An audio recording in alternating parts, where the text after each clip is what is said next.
오늘 찬양들을 대신해서 우리 찬양으로 큰 은혜를 끼친 우리 두 솔리스트에게 특별히 감사를 드립니다.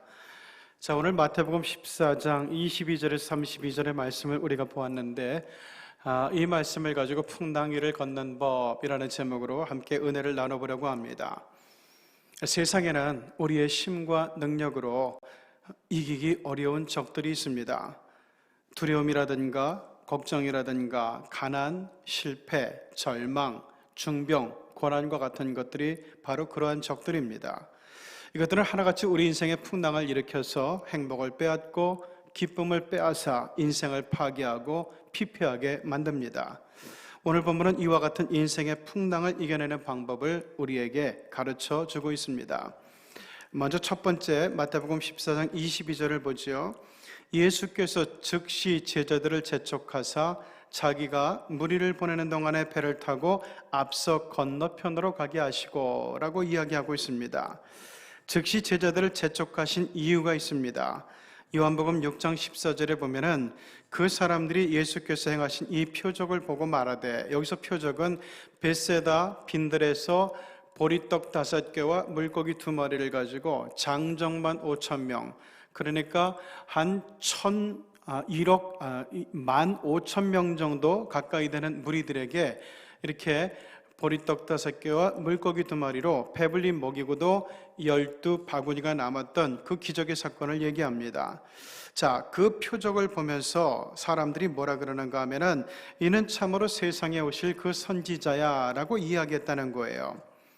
유대인들에게 있어서 아주 큰 기적의 선지자로 생각되는 사람이 누군가 하면은 대예언자였던 엘리야입니다. 자, 이 엘리야는 구약에서 그리스도를 미리 보여주는 그리스도의 예표라고 알려진 인물이에요. 그러므로 이 엘리야가 다시 세상에 왔다라고 하는 얘기는 이 예수가 바로 메시아라는 그런 이야기가 됩니다.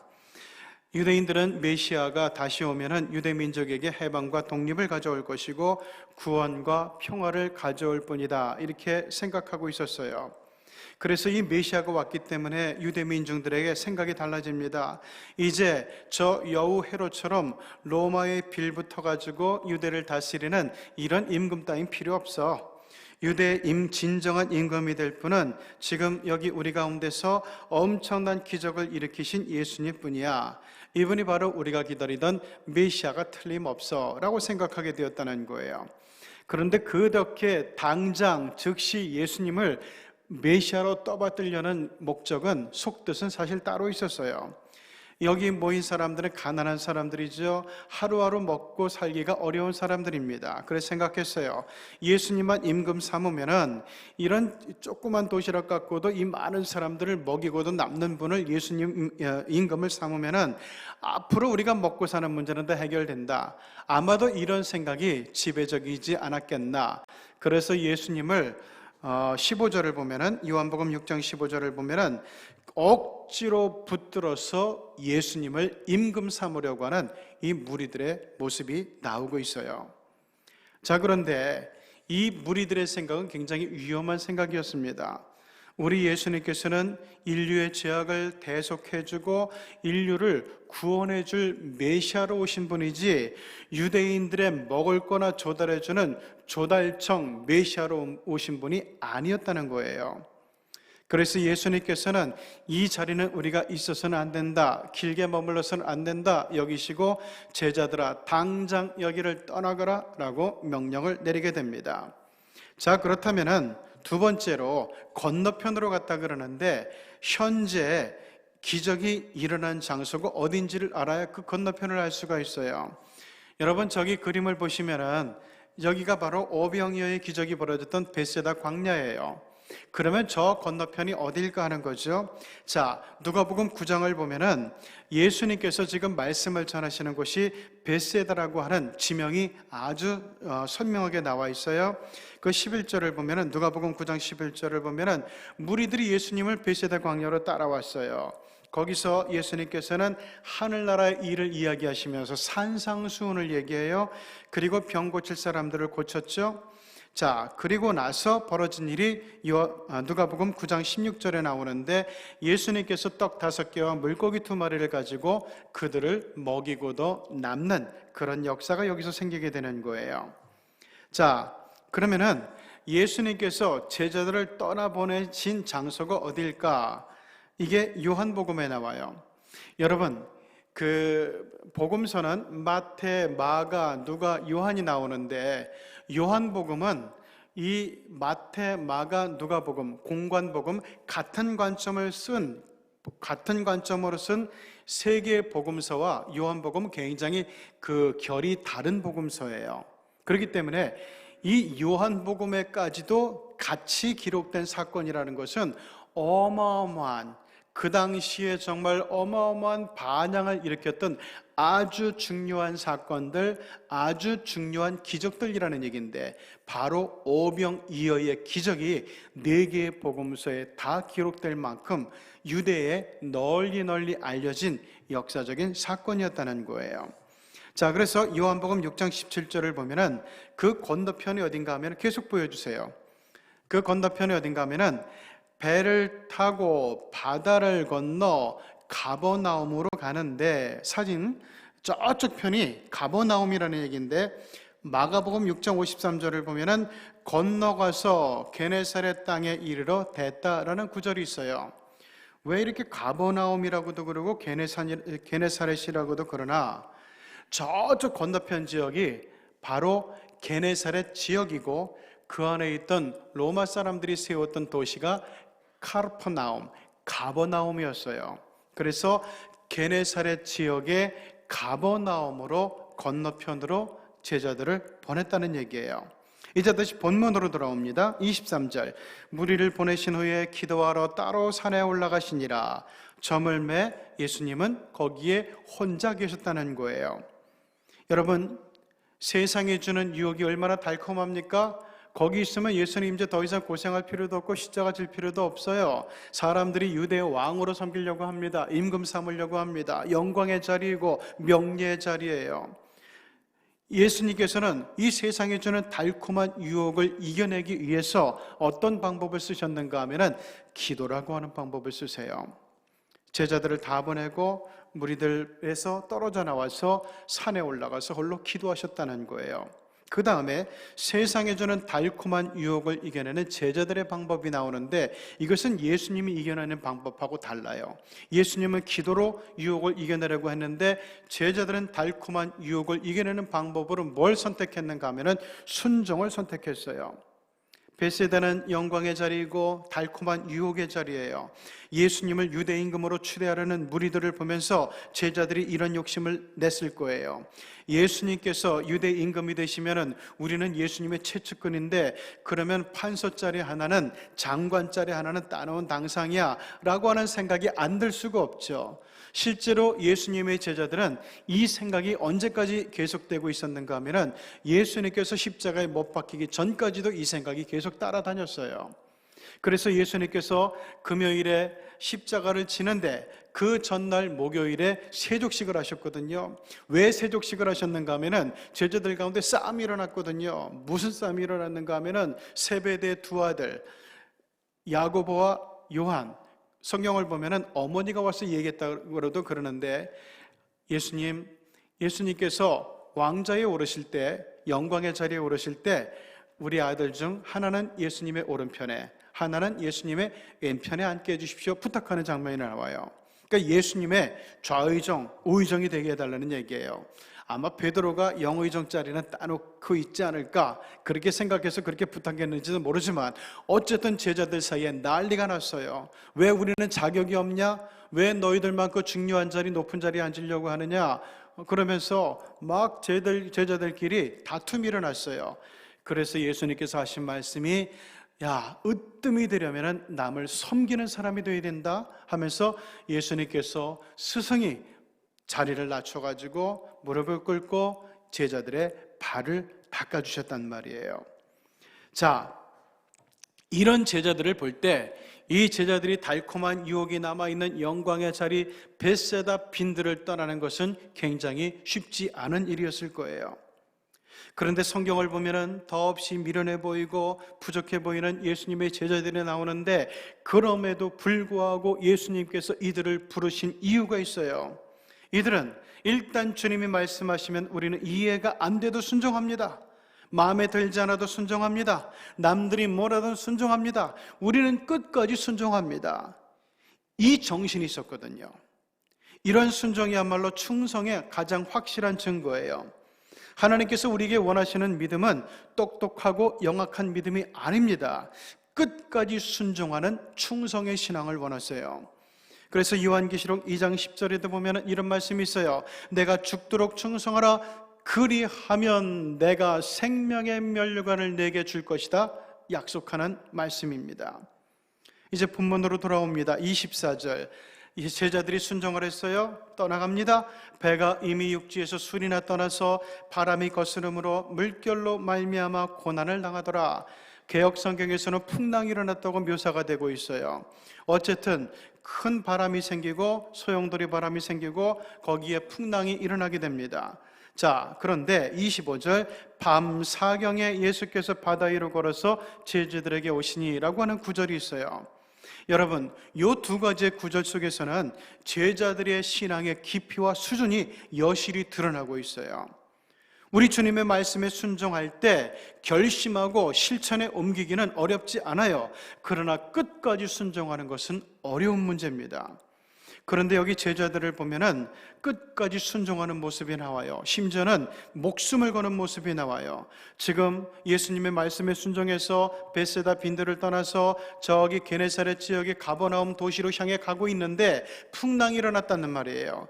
불과 한 3시간 정도면 노를 저 건너갈 수 있는 자리인데 풍랑이 일어났어요. 그러다 보니까 이 예수님의 제자들이 그냥 열심히 노를 저 가려고 하는데 이게 배가 앞으로 나가질 않는 거예요. 저녁 무렵에 떠나는데 예수님의 제자들이 지금 몇 시까지 여기서 고생을 하고 있는가 하면은 밤 사경까지 했다는 거예요. 밤 사경은 새벽 3시부터 6시를 가리키는 거죠. 저녁에 떠난 예수님의 제자들이 지금 예수님의 말씀에 순종해서 건너가려고 하는데 무려 10시간 가까이 노를 젓고 사투를 벌이고 있었다는 거예요. 예수님 말씀 하나에 순종하려고 목숨을 걸고 있는 장면이에요. 성도들이 예수님을 만나는 지점이 바로 여기에요.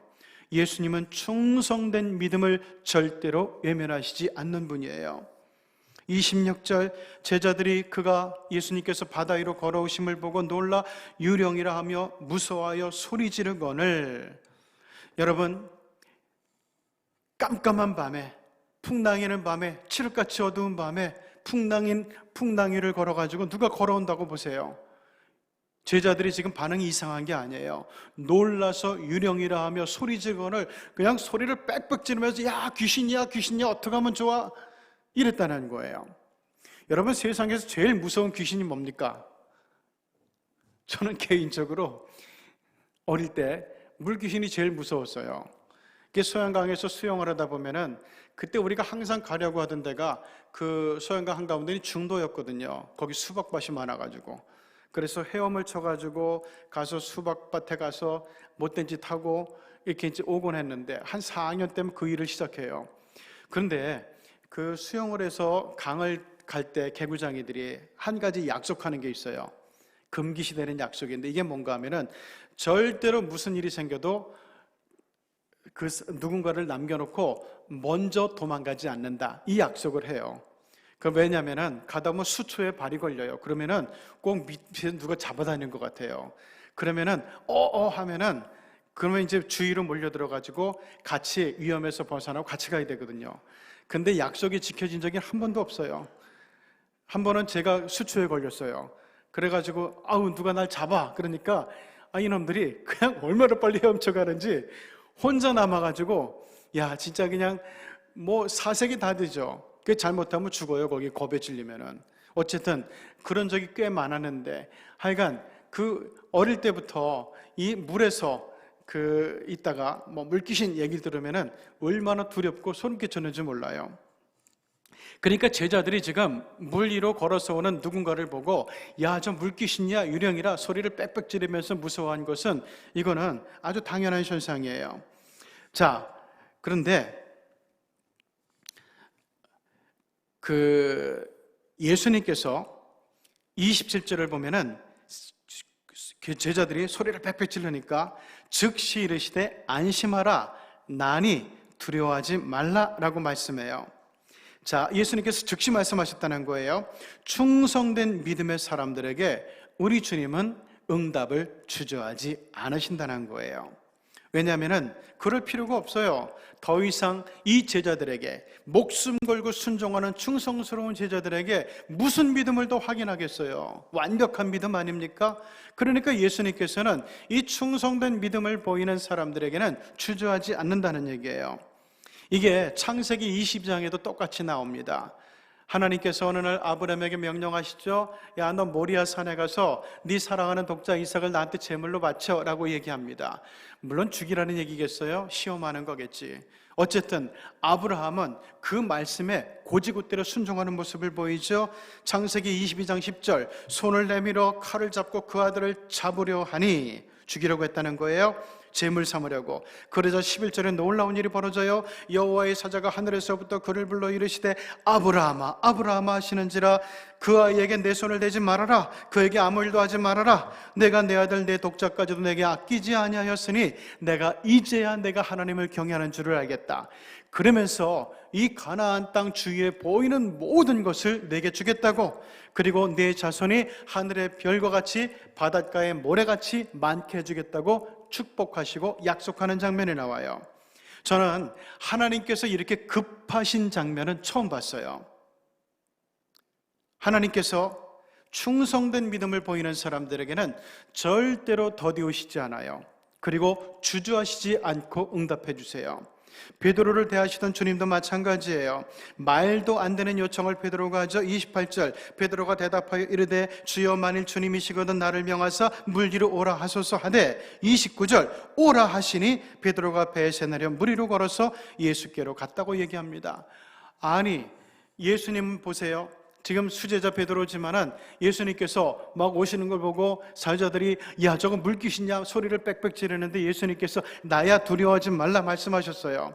그런데 그걸 베드로가 보고 말도 안 되는 요청을 했다는 거예요. 나도 물 위로 좀 걷게 해주세요. 그런데 베드로는 굉장히 성격이 급한 사람이죠. 그 말 해놓고 아차 싶었을 거예요. 예수님께서 정말 오라고 하면 큰일 나는 거 아니에요?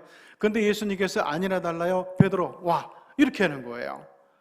얼마나 두려운 순간이었을까요? 자, 그런데 놀랍게도 베드로가 배에서 내려가지고 물 위로 걸어서 풍랑 위를 걸어가지고 예수님께로 가기 시작했다는 거예요. 저는 이것저것 너무나 중요하게 생각을 해요.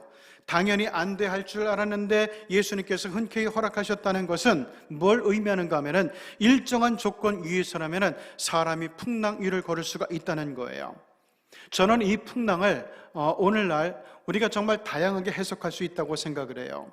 두려움, 걱정, 가난, 실패, 절망, 중병, 고난이 일으키는 인생의 풍랑이 있죠. 이 인생의 풍랑, 일정한 조건 위에서라면은 얼마든지 우리가 그것을 밟고 일어서서 이기고 극복할 수가 있다는 얘기예요. 그 조건이 뭐냐? 베드로가 보여주죠. 주님께서 부르실 때 주님을 바라보고 걷기 시작했다는 거예요. 풍랑위를 걷기 시작했다는 거예요. 우리도 마찬가지입니다. 주님을 바라보고 나갈 때 얼마든지 인생의 풍랑 위를 밟고 지나갈 수가 있다는 얘기예요. 코로나19 독감도 마찬가지입니다. 우리가 조심은 해야 되겠지만 지나치게 두려워할 필요도 없어요. 우리는 여기서 하나님의 뜻을 볼 수 있어야 됩니다. 왜냐하면 세상 사람들은 세상을 보지만 우리는 영적인 것을 봐야 되는 사람들이기 때문에 그래요. 여러분, 그동안 우리 중국 공산당이 얼마나 오만했습니까? 그리고 모든 교회 지금 문 닫게 하고 선교사들 다 내쫓고 얼마나 핍박을 하고 있었습니까? 이 정도의 사태가 아니면 저 오만한 공산당의, 중국 공산당의 기세가 어떻게 꺾어지겠습니까?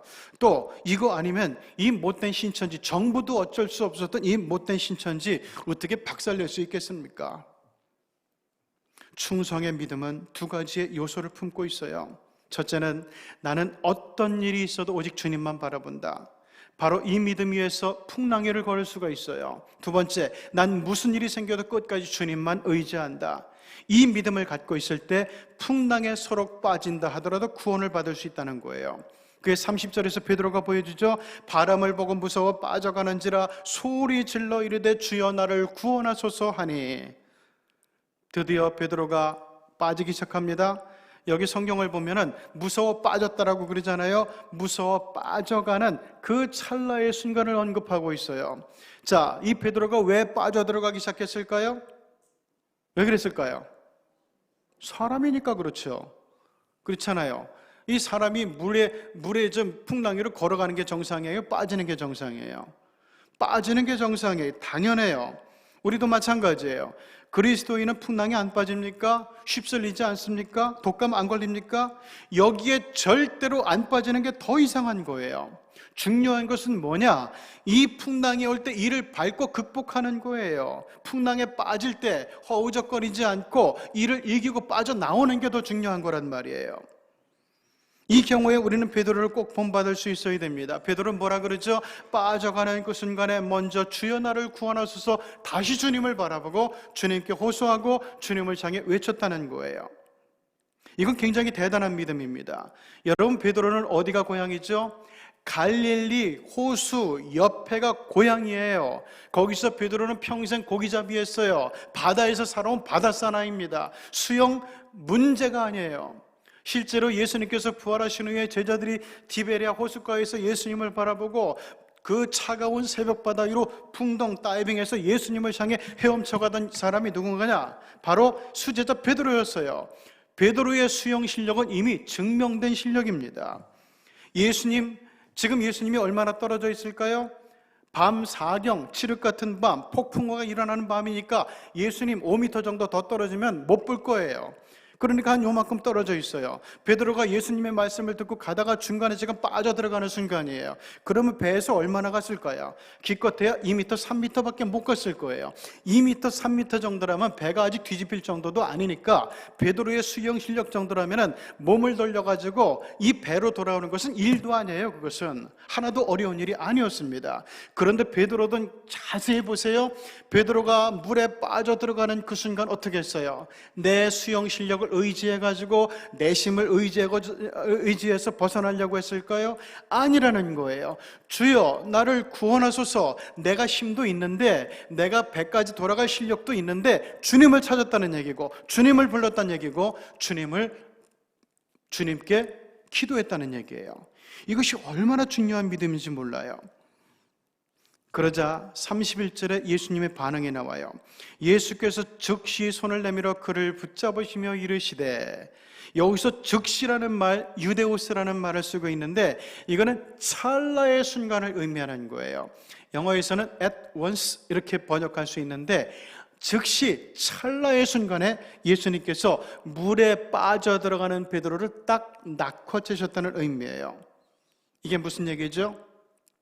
예수님은 베드로가 풍랑위를 걸어오다가 물에 빠질 줄을 알고 계셨다는 얘기예요. 그래서 예수님께서는 지금 이 베드로가 물에 빠지는 걸 알고 가서 건져줄 준비를 단단히 하고 계셨다는 거예요. 이때 베드로가 중요했어요. 그때 베드로가 까짓 내가 수영해서 가면 되지 이렇게 하고 주님 부르지 않았다면, 주님 의지하지 않았다면 어떻게 됐을까요? 풍랑이라는 바다 위에 빠져가지고 허우적거리면서 그 실력이면 살아났겠지만 그럼에도 불구하고 물에 빠져 허우적거리면서 아마 있는 망신 없는 망신 다 당했을 거예요. 우리 그리스도인도 고난과 가난과 실패와 두려움과 낙심과 절망의 풍랑에 얼마든지 빠질 수가 있습니다. 그러나 그것은 크게 부끄러운 게 아니에요. 정말 부끄러운 것은 끝내 풍랑에서 빠져나오지를 못하는 겁니다. 자기 힘으로 풍랑의 문제 해결한답시고 씨름하다가 타이밍 다 놓쳐가지고 망해버리는 거예요. 지혜로운 성도는 끝까지 순종하며 충성해서 하나님의 응답을 받는 사람입니다. 어리석은 성도는 끝까지 자기 힘으로 해보려고 씨름하다가 낭패를 보는 사람입니다. 드디어 32절에 대단한 결론이 나오죠. 배에 함께 오름에 예수님께서 베드로의 손을 붙잡고 배에 함께 오르는 순간 바람이 그치는지라. 무슨 말이에요? 바람이 그치면은 풍랑도 잠잠해지겠죠? 모든 문제가 깨끗하게 완벽하게 다 해결이 되었다는 얘기입니다. 우리는 이 말씀을 통해서 중요한 걸 배웁니다. 두려움이, 걱정이, 가난이, 실패가, 절망이, 중병이, 고난이 풍랑처럼 우리를 거세게 덮쳐올 때 예수님의 제자들을 보고 배우라는 거예요. 이들처럼 예수님을 바라보라는 것입니다. 이들처럼 예수님을 부르고 예수님을 붙들고 예수님 곁에 머무르라는 겁니다. 우리도 이 믿음을 가지고 앞으로 인생의 거센 풍랑 위를 걸을 수 있는 충성된 성도들이 되시기를 주 예수 이름으로 축원합니다. 기도하시겠습니다. 우리 하나님의 은혜를 감사합니다. 오늘도 하나님께서 우리들에게 이 제자들의 정말 목숨을 걸고 끝까지 순종하는 충성의 믿음을 보여주시면서 이 믿음의 대가가 어떤 것인지를 우리에게 알려주시니 감사합니다.